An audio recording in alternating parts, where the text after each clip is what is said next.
Picture a pirate tavern the way film and television usually show it. Lantern light on a worn wooden bar, a parrot on someone's shoulder, a captain in a long coat slamming a tankard down while his crew sings, and a treasure map sits half hidden under a pile of coins. This image has been repeated in movies, theme parks, and novels for more than a century, and most people have some version of it in mind without ever questioning where it came from. Almost none of it comes from the written or physical record left by the period itself. The real drinking houses used by pirates during the golden age of piracy, roughly the years between 1650 and 1730, were the product of colonial law, disease, the sugar trade, and a business built on selling drink to men who expected to be dead, in prison, or back at sea within a few months.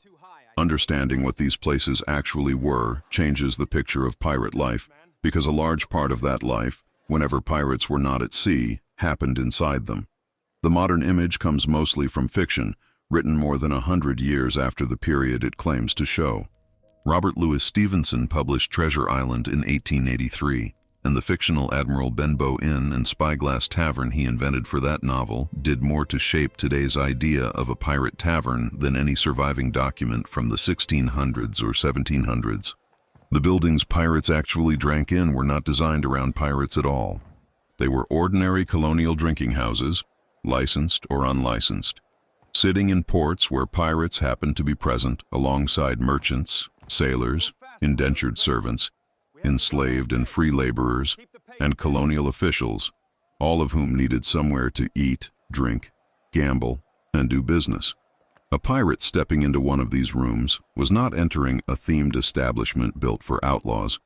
He was entering the same public house a bricklayer, a naval officer, or a plantation clerk might use an hour later. Two ports carried most of this history: Port Royal in Jamaica during the buccaneering decades of the mid to late 1600s, and Nassau in the Bahamas during the final and most famous burst of piracy between roughly 1715 and 1718. Both were built for trade first and only became pirate havens because English authorities found it useful, for a time, to let armed ships based there attack Spanish shipping. Port Royal grew fastest. English forces took Jamaica from Spain in 1655, and within a few years the town at the tip of a long sandspit called the Palisados had become the busiest port in the English Caribbean. Merchants, sugar planters, naval officers, and privateers all needed a place on land to conduct business, and taverns filled that need in large numbers.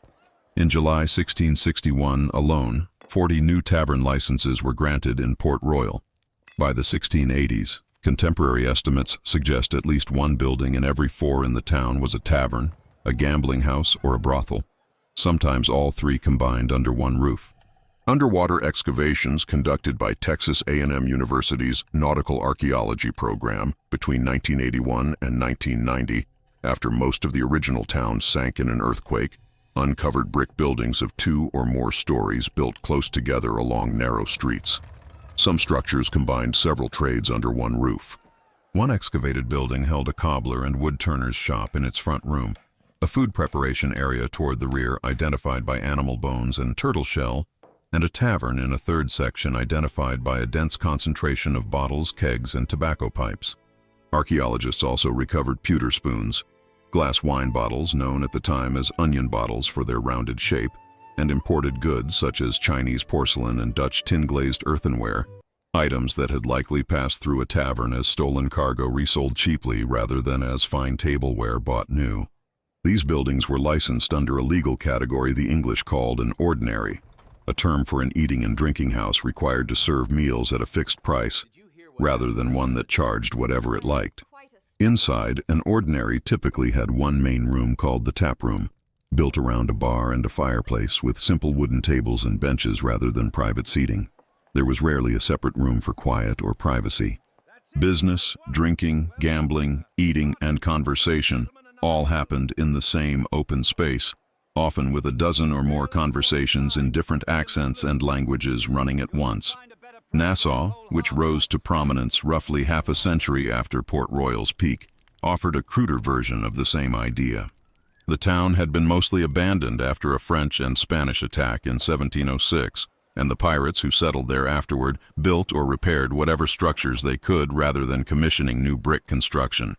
Visitors in this period described mud streets churned up by pigs and foot traffic, no sanitation system, and drinking water drawn from cisterns that were frequently contaminated. Whatever the building looked like, its function stayed the same in both ports. A licensed or semi-licensed room where a man with money could buy drink, food at a fixed price, and access to whatever else the town's underground economy offered. Imagine a specific pirate crew coming ashore after a successful voyage, walking up from the docks with their pockets full of coin taken from a captured ship. This scene repeats itself across many accounts from the period, and it is worth pausing on who else would have been in that room by the time the crew arrived. Pirates made up only part of the crowd inside a Golden Age tavern, even in a town as strongly associated with piracy as Port Royal or Nassau. Merchant sailors between voyages needed the same food and drink. Royal Navy crews on shore leave drank in the same rooms, sometimes at the same tables, despite representing the very authority pirates were evading. Colonial officials, plantation clerks, and tradesmen used taverns for ordinary business, since taverns doubled as meeting halls, courtrooms, and informal post offices throughout English colonial territory in this period. Indentured servants and enslaved laborers moved through these same streets and often worked inside the buildings themselves, cooking, serving, and cleaning, even where they were barred from sitting as paying customers. Pirate crews of this era were also more racially mixed than popular depictions usually suggest.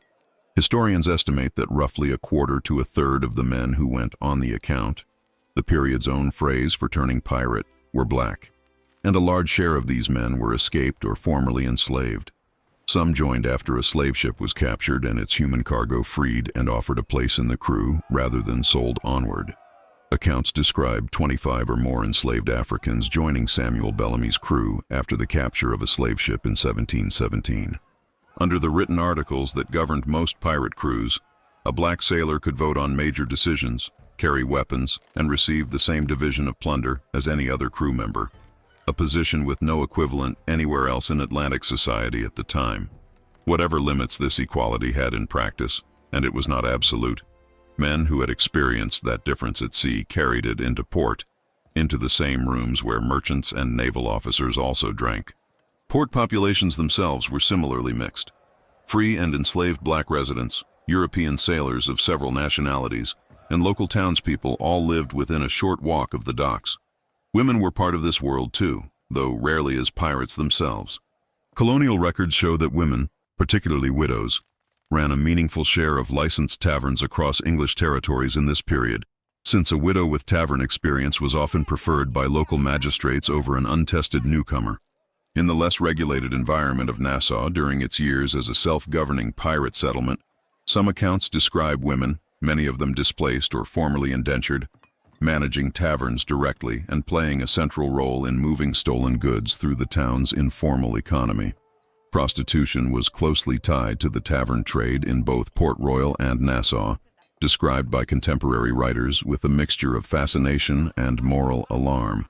The buccaneer surgeon Alexandre Equemelin, who lived among pirate crews in the 1660s and 1670s, wrote that tavern keepers and prostitutes between them took nearly all of a returning pirate's earnings within weeks of his arrival in port. The two women most closely associated with Golden Age piracy, Anne Bonny and Mary Red, both dressed and fought as men aboard Jack Rackham's crew, and by most accounts spent time in Nassau's taverns and gambling houses alongside the rest of the crew before their capture and trial in Jamaica in November 1720. The drink most associated with pirates today, rum, had a rougher reputation in its own time than its modern image suggests. Early English colonists in Barbados, where sugarcane distilling began in the 1640s, called the raw spirit kill devil rather than rum. A written description from Barbados in 1651 called the local spirit a harsh and unpleasant drink, made by distilling the residue left over from boiling sugarcane juice. The name rum, likely shortened from rumbullion, an English word for uproar or tumult, was already common by the mid-1650s, and eventually replaced kill devil almost everywhere, though the older name lingered in casual speech for decades. Most rum of this period was not aged. It sold too quickly for anyone to bother storing it in barrels for years the way later distillers would. It carried a strong, somewhat unpleasant flavor that contemporary writers called hogo, an English corruption of a French term for a taste bordering on spoiled. Physician Hans Sloane, writing after 15 months in Jamaica in the early 1700s, remarked that rum deserved its nickname because it likely killed more than 1,000 people a year on the island alone.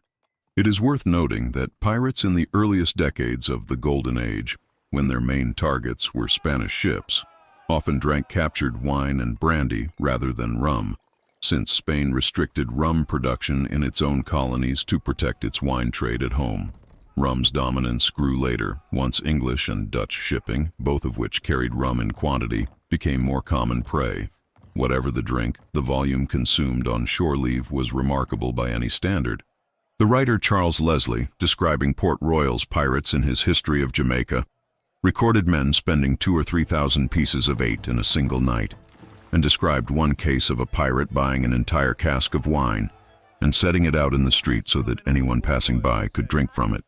A successful pirate might spend 1,000 pieces of eight, an enormous sum by the standards of an ordinary laborer, within a single month ashore. Food at these establishments was typically served under the fixed price rules that gave the ordinary its name, meaning a set meal for a set cost rather than a menu of choices. Depending on the port, this might include salted meat, imported bread, tropical fruit bought at nearby markets, and, in Jamaica specifically, sea turtle, a common enough dish that archaeologists later found turtle shell among the food waste of an excavated building that also housed a tavern. Alongside food and drink, gambling filled most of the remaining hours. Dice and card games were common fixtures of tavern life, along with cockfighting and other wagered contests held nearby. This is where the written pirate articles that govern most crews become relevant again, since many of them dealt directly with gambling and drinking, but only aboard ship. Bartholomew Roberts, one of the most successful captains of the era, banned gambling for money entirely on his vessels, and other captains imposed curfews on drinking after a fixed hour each night. These restrictions existed because a ship at sea could not afford a fight over cards or a drunken accident near stored gunpowder. Ashore, the same articles usually said nothing at all, which meant a tavern was one of the only places a pirate crew member could gamble, drink without limit, or settle a grudge without breaking the rules he had sworn to follow. Several sets of articles specifically required that personal disputes be settled on land rather than aboard ship, and at least one surviving description explains the process directly. The quartermaster would accompany the two men ashore, position them back-to-back at a fixed number of paces, and give the signal to turn and fire. A tavern courtyard or the street outside was, in practice, where many of these disputes actually took place. Return to that same crew from earlier, now several days into their time ashore. Their money is running out faster than it came in, and the tavern they are drinking in is doing more than serving them food and rum. Pirates could convert stolen cargo into spendable money there, hire replacement crew, and pick up news, often all within the same room in the same afternoon. Tavern keepers routinely accepted stolen goods in place of cash, a practical solution for both sides. Pirates needed spendable money quickly, and tavern keepers could resell captured cargo, from bolts of cloth to imported porcelain, at a profit through their existing trade connections.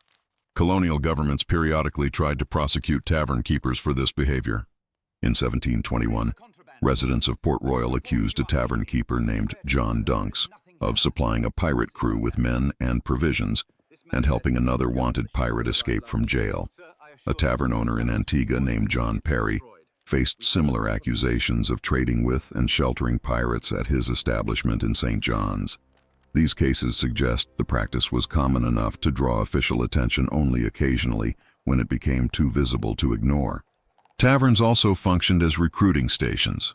A pirate crew short of hands after a difficult voyage could find replacement sailors among the merchant seamen, dock workers, and unemployed privateers drinking in the same room. Men who had heard enough stories of quick money and equal shares to consider signing the articles themselves. Information moved through the same rooms in the other direction. Merchants and even colonial officials who would never be seen doing business with a known pirate in a formal setting could meet the same man over drinks in a tavern, buying goods at a steep discount with no questions asked about where they had come from. News of ship movements, naval patrols, and upcoming targets passed through these rooms too, making a tavern useful to a pirate's business in ways that went well beyond food and drink. Some of the men running these establishments had pirate careers of their own. William Mays Jr. spent years raiding ships in the Red Sea and Indian Ocean alongside associates of the pirate Henry Every, before returning to Newport, Rhode Island, around 1700 with what contemporary accounts describe as considerable wealth. In 1702, he took over his father's tavern, the White Horse, and received a license to sell drink of every kind. Colonial officials in London knew exactly who he was and wanted him arrested, but the people of Newport, who benefited from his money and connections, protected him for years. An attempt to arrest him in 1699 failed with local help, and Mays lived out his life as a respected innkeeper rather than a hanged pirate, one of very few Golden Age pirates to manage that outcome. His tavern is still in operation today and is generally regarded as the oldest continuously running tavern in the United States. None of this business came without serious risk, and the risks extended well beyond the threat of arrest. Disease moved through port towns quickly and killed in large numbers. Yellow fever, first recorded in the Caribbean in the 1650s and carried by a mosquito that bred easily in the barrels, cisterns, and standing water, found around any port settlement, killed with particular force among sailors and new arrivals from Europe who had no prior exposure to the virus. Dysentery, known at the time as the bloody flux, spread easily wherever water supplies were shared and sanitation was minimal, conditions that matched Nassau especially well during its years without any formal government to manage them. A wound or illness that might have been treatable elsewhere could turn fatal quickly in a port with untrained surgeons and no reliable medicine, and the same crowded taproom that offered company and drink also offered a direct route for infection to pass from one sailor to the next. Violence was a constant possibility as well, though perhaps less constant than popular imagination suggests. Contemporary accounts of colonial taverns generally describe theft, drunken arguments, and occasional brawls rather than routine bloodshed inside the buildings themselves, since serious disputes were, as already described, typically pushed outside and settled by more formal means under the pirate articles. Theft of a different kind, aimed at a sleeping or drunk patron's purse, remained a real concern in a room full of strangers with no shared loyalty beyond a night of drinking. And for a wanted man, simply being recognized in a tavern carried its own danger. These same buildings, so useful for business and recruitment, were equally useful to the authorities trying to catch pirates, since a known face drinking in a known tavern was far easier to locate than a ship at sea. Anne Bonny and Mary Red were tried and convicted of piracy in Jamaica in November 1720, not long after their capture alongside the rest of Jack Rackham's crew. Rackham himself was hanged in Jamaica in 1720, and Charles Vane was hanged the following year, both at Gallows Point in Port Royal, a location chosen for its visibility to ships entering the harbor. The greatest single disaster to strike any pirate haven arrived without warning on the morning of June 7, 1692. An earthquake, estimated at a magnitude of roughly 7.5, struck Port Royal shortly before noon. The town had been built on loose, sandy ground rather than solid rock, and large sections of it liquefied within minutes, sliding directly into the harbor along with the people standing on them. A tsunami followed the initial shock, adding to the destruction. Roughly 2/3 of the town's buildings were destroyed or submerged, and thousands of residents died, either in the collapse itself or in the disease outbreaks that followed as unburied bodies accumulated in the heat. Survivors and religious writers at the time widely described the disaster as a form of divine punishment for the town's reputation, a city so associated with vice that a Catholic writer had reportedly called it the wickedest town in Christendom even before the earthquake struck. Whatever the interpretation, Port Royal never recovered its former position. English authorities, no longer as dependent on privateers now that formal colonial government was better established, used the disaster as an opportunity to tighten control, and by the early 1700s, the same waterfront that had once sheltered pirates was instead used to execute them. Nassau's collapse as a pirate haven came more gradually and more deliberately. By 1718, the constant disruption to shipping caused by pirates operating out of the Bahamas had become expensive enough to force the British Crown to act. Woodes Rogers, a former privateer who understood exactly how pirates thought, arrived in Nassau Harbor in July of that year as the newly appointed royal governor, carrying a formal pardon from King George VI for any pirate willing to surrender and swear loyalty to the crown. Several of Nassau's most established figures, including Benjamin Hornigold and Henry Jennings, accepted the offer, and some went on to hunt down their former colleagues in exchange for additional reward money. Others refused. Charles Vane loaded a captured vessel with gunpowder, set it alight, and sent it directly at the British ships blockading the harbor, escaping in the resulting confusion before his capture and execution years later. In December 1718, Rogers had 8 captured pirates tried, convicted, and hanged in Nassau within days of each other, their bodies left on display as a warning. The taverns that had defined Nassau's brief existence as a self-governing pirate settlement emptied out within a matter of months. Laid out in order, the story of pirate taverns follows the same arc as the piracy itself. It begins in the 1650s and 1660s on Tortuga, and in the earliest years of Port Royal, where French and English colonial authorities actively welcomed armed raiders willing to attack Spanish shipping and gave them a place to spend their earnings in return. Tortuga's buccaneers governed themselves loosely under a set of unwritten rules known as the Custom of the Coast, and the island's French governor reportedly brought several hundred women to Tortuga in the 1650s, specifically to help keep his buccaneer population settled and spending locally. Port Royal grew into the wealthiest and most notorious version of this arrangement through the 1670s and 1680s. Its streets crowded with more taverns, gambling houses, and brothels per resident than almost any English town of the period, until the 1692 earthquake destroyed much of it within minutes. The center of pirate activity then moved, first briefly toward the Indian Ocean during what became known as the Pirate Round in the 1690s, and then, after 1715, back to the Caribbean and specifically to Nassau, where thousands of unemployed sailors and privateers, left without work once a major European war ended, turned to piracy in large enough numbers to briefly overwhelm colonial authority entirely. For roughly 3 years, Nassau functioned as a genuinely self-governing pirate settlement, its taverns serving as courtrooms, marketplaces, and recruiting halls in the near-total absence of any other civic institution. Woodes Rogers ended that arrangement in 1718, and within a few more years, steady naval pressure, aggressive prosecution, and a string of public executions closed down what remained of the Golden Age.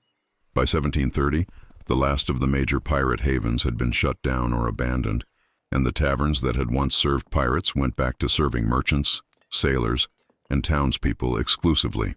What these buildings actually looked like, and who actually filled them, tells a very different story than the one popular culture has settled on. A pirate tavern was not a themed refuge built for outlaws with nowhere else to go. It was an ordinary colonial business, indistinguishable in construction and legal status from any other licensed drinking house of the period, that happened to serve a clientele willing to pay unusually well for a short period of time before dying, being captured, or running out of money and going back to sea. The men and women inside these rooms were, for the most part, not the singular, larger-than-life figures later fiction would make of them.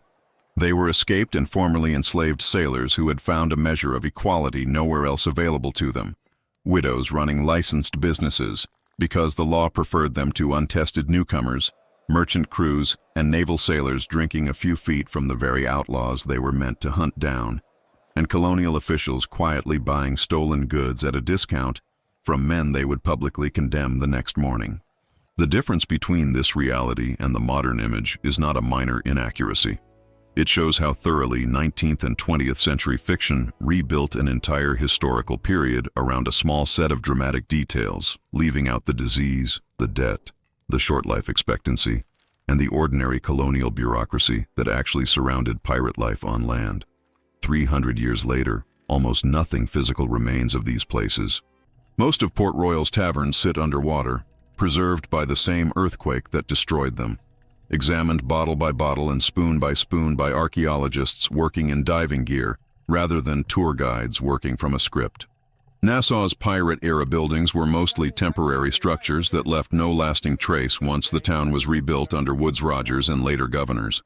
What survives, instead, is the paper record. Court documents naming tavern keepers accused of harboring pirates. Ship's articles specifying exactly how disputes were to be settled on shore. Travelers' accounts describing a man buying a cask of wine for an entire street. And a handful of surviving buildings, like the White Horse Tavern in Newport, still standing because the pirate who once ran them happened to escape the noose. Taken together, this evidence describes a version of pirate life that is less cinematic than the one most people know, but considerably more specific and considerably more human.